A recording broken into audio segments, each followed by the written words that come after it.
Praise the Lord. இன்றைய தியானத்திற்கு YONO 4ஆம் அதிகாரம் 1 மற்றும் 2 வசனங்களை தியானிப்போம். யோனாவுக்கு இது மிகவும் விசனமாயிருந்தது. அவன் கடும் கோபம் கொண்டு கர்த்தரை நோக்கி விண்ணப்பம் பண்ணி, கர்த்தாவே, நான் என் தேசத்தில் இருக்கும்போதே நான் இதை சொல்லவில்லையா?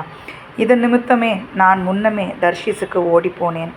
நீர் இரக்கமும் மன உருக்கமும் நீடிய சாந்தமும் மிகுந்த கிருபையுள்ளவரும் தீங்குக்கு மனஸ்தாபப்படுகிறவருமான தேவன் என்று அறிவேன். இந்த இடத்துல ஆண்டவர் நமக்கு ஒரு பாடத்தை கற்பிக்க விரும்புகிறார். கர்த்தருடைய பிள்ளைகள் சுவிசேஷத்தை அறிவிக்க வேண்டியது மிக அவசியமான காரியம். ரட்சிக்கப்பட்ட ஒவ்வொரு ஜனமும் கர்த்தருடைய பிள்ளையும் சுவிசேஷத்தை அறிவிக்க வேண்டும்.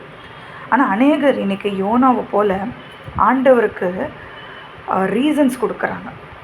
ஆண்டவரே, நீங்கள் எப்படியாவது போய் நீங்களே செஞ்சிருவீங்க, நீங்கள் இந்த மாதிரி மனம் மாறிடுவீங்க, அவங்க போய் செய்யட்டும், நான் ஏன் போகணும், இப்படின்ற ஒரு மனநிலையோட சுவிசேஷத்தை அறிவிப்பதற்கு தடை செய்கிறார்கள்.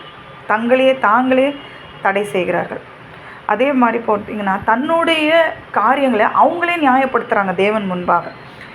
சொல்கிறார் பாருங்களேன், இது நிமித்தமே நான் முன்னமே தர்ஷீசுக்கு ஓடிப்போனேன். அதே போல் தான் அநேகர் இதனால தான் நான் அங்கே போய் நான் சொல்ல மாட்டேன், அந்த மாதிரி அவங்க அந்த மாதிரி ஜனங்கள், இப்படிப்பட்ட ஜனங்கள் இல்லை, நீங்கள் தேவனே குறை சொல்வது, இப்படி சொல்லி தன்னை தானே நியாயப்படுத்துகிற ஒரு இருதயம். அதனால தான் நான் தர்ஷீசுக்கு போனேன், நீங்கள் சொன்ன இடத்துக்கு போகல. ஆனால் ஆண்டவர் எதிர்பார்க்குற ஒரே ஒரு குணாதிசயம் கீழ்ப்படிதல். ஆண்டவருக்கு கீழ்ப்படிந்து அவர் சொல்லுகிற விதமாக சுவிசேஷத்தை அவர் சொல்லும் வண்ணமாக செய்ய வேண்டும் என்பதே அவருடைய விருப்பமாக இருக்குது. Doing God's will, knowing God's heart. ஆண்டவருடைய இருதயத்தை அறிந்து அவர் சித்தத்தை செய்வது, இதுதான் தேவன் விரும்புகிறார். இது அவரோடு இருக்கிற உறவிலிருந்து தான் பிறப்பிக்கப்படும். அதனால் இன்றைய தினத்தில் நம்ம யோனாவை போல் இருந்தோன்னா நம்ம இருதயத்தை மாற்றிக்கொள்ள வேண்டும். ஆண்டவர் இடத்துல முற்றிலுமாய் நம்மளை சரணடைய விட்டு கொடுக்க வேண்டும். ஆண்டவர் நம் மூலியமாய் பெரிய காரியங்களை செய்வார். ஜெபிப்போமா.